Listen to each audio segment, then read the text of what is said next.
Software విషయంలో అమెరికాది ఆధిపత్యం అయితే హార్డ్వేర్ విషయంలో చైనాదే పైచేయి. భారత్లో అనేక అమెరికా టెక్ దిగ్గజాలు కార్యకలాపాలు సాగిస్తూ ఉండగా మరోవైపు చైనా స్మార్ట్ ఫోన్లు ఇక్కడి మార్కెట్లో ఆధిపత్యం చెలాయిస్తున్నాయి. ఈ నేపథ్యంలో అమెరికా చైనాల మధ్య టెక్ వార్ ప్రభావం ఇండియా మీద ఏ మేరకుండొచ్చు?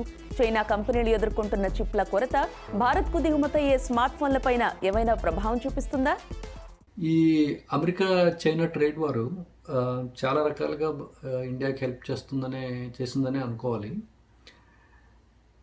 ఈ ట్రేడ్ వార్ మూలంగా చాలా అమెరికన్ కంపెనీస్ పూర్తిగా చైనా మీద డిపెండ్ అవటం వల్ల ఉన్న రిస్క్స్ కొంచెం అర్థం చేసుకుని వేరే కంట్రీస్కి మ్యానుఫ్యాక్చరింగ్ మూవ్ చేయడం మొదలుపెట్టినాయి.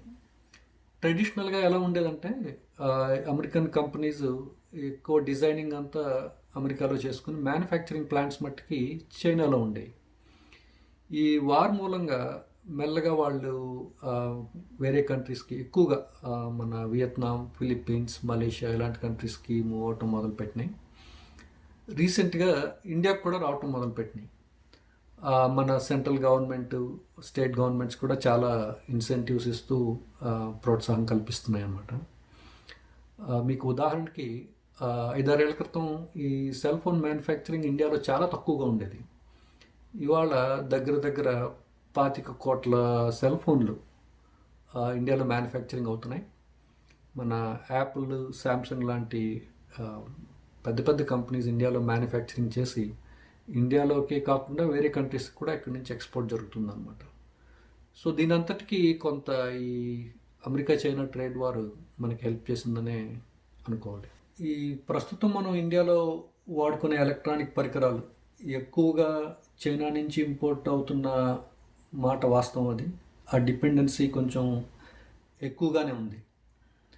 కాకపోతే America China trade war effect పెద్దగా ఇండియా చైనా ట్రేడ్ మీద పడలేదు ఇంతవరకు. కానీ రీసెంట్గా ఇండియా చైనా బార్డర్ దగ్గర కొంచెం ఈ గొడవలు అది స్టార్ట్ అయినాక జనరల్ సెంటిమెంట్ కూడా చైనా మీద డిపెండెన్సీ తగ్గించుకోవాలనే స్టార్ట్ అయింది అది. సో ఇందాక మీకు ఇచ్చిన ఎగ్జాంపుల్ కూడా ఈ సెల్ ఫోన్ మ్యానుఫ్యాక్చరింగ్లో వాడే పార్ట్స్ అన్నీ ఎక్కువగా చైనా నుంచి దిగుమతి అవుతున్నాయి. మన ఇండియన్ గవర్నమెంట్ కూడా కొంచెం క్రియాశీలకంగా భవిష్యత్తు గురించి ప్లాన్ చేస్తాం స్టార్ట్ అయిందనమాట.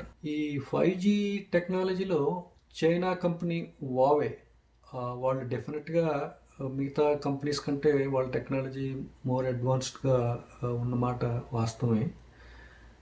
కాకపోతే మిగతా కంపెనీస్ కూడా మన కొరియన్ కంపెనీ శాంసంగ్ కానీ, యూరోపియన్ కంపెనీస్ నోకియా, ఎరిక్సన్, తర్వాత అమెరికా నుంచి క్వాల్కామ్, ఈ కంపెనీలన్నీ వాళ్ళు కూడా ఈ 5G టెక్నాలజీలో చాలా అడ్వాన్స్ స్టేట్లోనే ఉన్నారు వాళ్ళు. వీళ్ళందరికీ, ఈ కంపెనీలందరికీ ఇండియాలో R&D డిజైన్ సెంటర్స్ ఉన్నాయి. సో మనకి టెక్నాలజీ యాక్సెస్ చేయడానికి ఏ ఇష్యూ ఉండదని నా ఉద్దేశం.